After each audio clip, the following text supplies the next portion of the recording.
Hey folks, welcome to another episode of Display and Speak. Today we're going to display Batman Year One, and we're going to speak about it with our special guest, Joanna. Hi. So Joanna, welcome to the show. Thank you for having me. Before we get started, why don't you tell us a little about you? Who are you? What do you do? Where are you from? I'm Joanna. I'm an aspiring cosmetologist at Paul Mitchell, but on the side, I'm a nerd.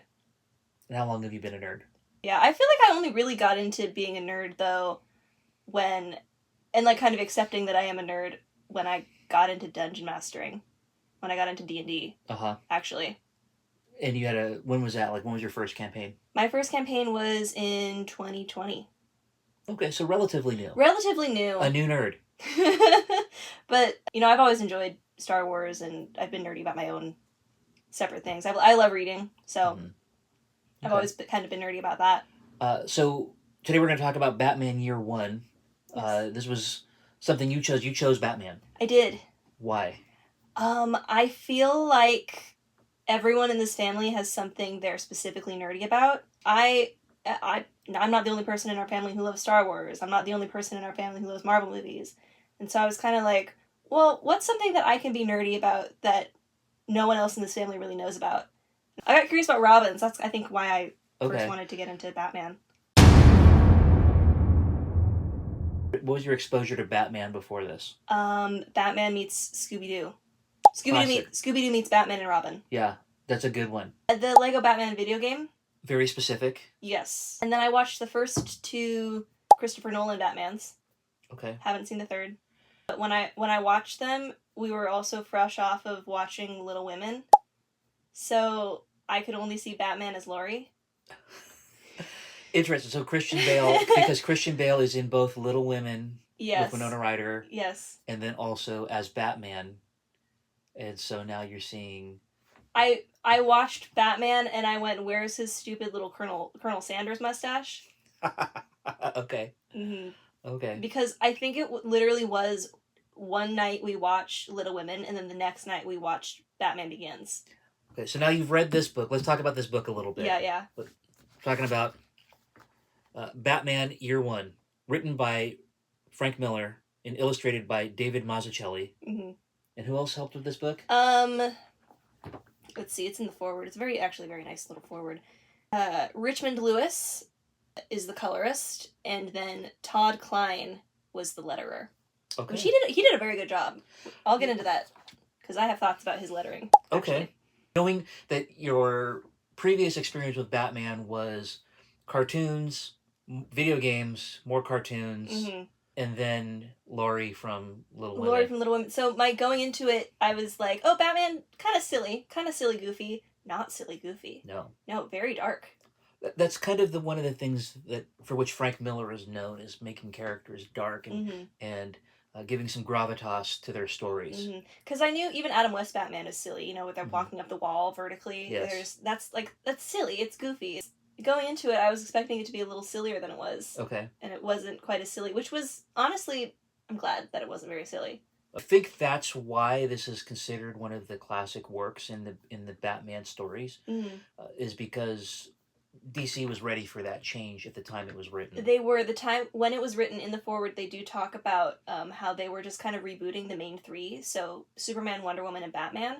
And I think they redid Superman and Wonder Woman's backstories, but with Batman, they were very kind of almost insistent on not changing his backstory because it's still incredibly relevant, and it didn't need to change.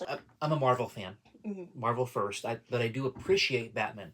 So it's one of those things where, like with Spider-Man, you have to kill Uncle Ben, or Spider-Man doesn't have his moment where he realizes that he needs to be the hero. Right. You can't take away Bruce Wayne having a great night with his parents and then watching them get shot and no one being there to help him. Right. So clearly you enjoyed the book. I did. Were there any themes or messages that stood out to you? Something that stood out to me was that this book was kind of about patience, and Bruce Wayne specifically learning to become patient and become more methodical with his crime-fighting style. So a lot of Bruce Wayne transforming into Batman without knowing how he was going to get there to start off. Yeah, because in the beginning, he's very impulsive with his decisions. He gets back to Gotham after traveling abroad, learning all these fighting skills. He goes to, I think it's called the East End, which is basically the red light district of Gotham, and he immediately starts fighting a pimp, right? And Selina Kyle, Catwoman, stabs him in a really severe place, really severe way, and he goes back to Wayne Manor almost bleeding out and is like, I have to learn patience. I have to learn patience. He gets stabbed, and that's what he learns is I have to be less impulsive. Yeah, I have to be Okay. less impulsive. Okay. And then also this book has Jim Gordon Okay. having to be patient with getting the crooked cops that he works with out of the police precinct. Okay, so Commissioner Gordon, No, he's not Commissioner Gordon. He's not Lieutenant Commissioner, Gordon. Lieutenant Gordon, because Yes. this is in the Before. past. Mhm. So Lieutenant Gordon Lieutenant Gordon. is a Gotham police officer. Mm-hmm. The book starts out with both Bruce Wayne and Lieutenant Gordon arriving in Gotham. Okay. Neither of them are excited about being there. So he's kind of the litmus of what society could be. Yes, but he's going about it legally. Right. And his way is a lot slower. Mm-hmm. He can't just walk up to a pimp and start punching him and be like, how do you know the commissioner?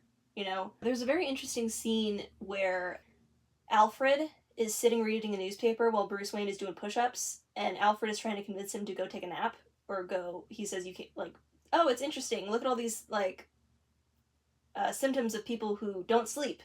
They get paranoid," and Bruce Wayne says something extremely paranoid, you know, and so it's kind of in that first year of Bruce Wayne being Batman, he is very focused on being Batman. We talked about a little bit about Alfred. We talked about Jim Gordon. You mentioned Selina Kyle. Were there any other supporting cast that were noteworthy? Yes. Actually, we get a very brief introduction to Harvey Dent. So early timeline. This can't be Two-Face Harvey Dent. No, this is Assistant District Attorney Harvey Dent. Okay. Oh, and then another character that I thought was interesting. Her name is Holly Robinson. Okay. She's the second Catwoman. Let's talk a little bit about the artwork and the visual style. We again, the references for you going into this were cartoons, campy characters, Mm-hmm. digital video games. Mm-hmm. How did this compare? What did you notice about this? A lot of very harsh, dark lines, which was very interesting to see. Again, it's something I take an interest in when looking at comics. But something that I really enjoyed about the comic style is the lettering. So it takes place from two different perspectives. It takes place in Jim Gordon's perspective and then Batman and Bruce Wayne's perspective. Okay. And when Jim Gordon is thinking, it's these yellow boxes with very clear print. And you can see exactly every word, every letter is sort of intentional, and you can see that he sort of thinks like a cop. But Bruce Wayne, his is this black lettering on a white background in cursive, which kind of, it makes his thoughts a little bit harder to read. It's a little more fluid. The words that he's thinking are very deliberate. It's interesting to see that with the fluidity of the words, mm-hmm. You're thinking such deliberate thoughts, like get up, turn the key, drive forward. And did this art style did it enhance? I think it did. There are some really interesting there's some really interesting framing. There's some really interesting images of Bruce Wayne and Jim Gordon just head on, and they look really good. It makes them look very intense. It looks very well thought out. Batman Year One is kind of essential reading for any new Batman fan. It's considered like a legacy writing at this point. I mean, do you think it lives up to the hype? Was it a good introduction to comic book Batman? Oh, I think it was a very good introduction to comic book Batman. But I also think that they manufactured it to be a very good introduction to comic book Batman. Because, again, everything about this book feels intentional. Mm-hmm. There's nothing that felt kind of out of place. Like, all the characters have flaws, and you get a quick introduction to them, but once you're introduced to them, you know who they are immediately. Okay, are you looking forward to your next read? I am. My next read is The Long Halloween. Okay, I hear that's a good one. I have heard so too. Kind of introduces Batman's rogue gallery a little more than this one may have. Well, this book, not to spoil anything, ends. This comic book is 40 years old. Spoilers for a 40-year-old comic book. This comic book is 40 years old. There's this guy who wants to poison the water supply. A classic villain trope. Poison the water supply. And he's calling himself the Joker. Oh, goodness. And that's where it ends. And I was very intrigued on how the Joker was going to poison the water supply. Okay. All right, so we got to wrap this up. Mm-hmm. Joanna, thanks for joining us. If people want to find you on the socials, where can they look? I am on Instagram at It's Jojo. Follow me for... I mostly just post beauty, hair, nails, art. And if you're ever in town, let me know. I'll give you a haircut. All right. That wraps up this episode of Display and Speak. We hope you enjoyed it. If you did, like and subscribe. And go ahead and leave us a comment if you saw something that you really enjoyed or if you think there's something we can improve. And remember... there's always room for one more nerd.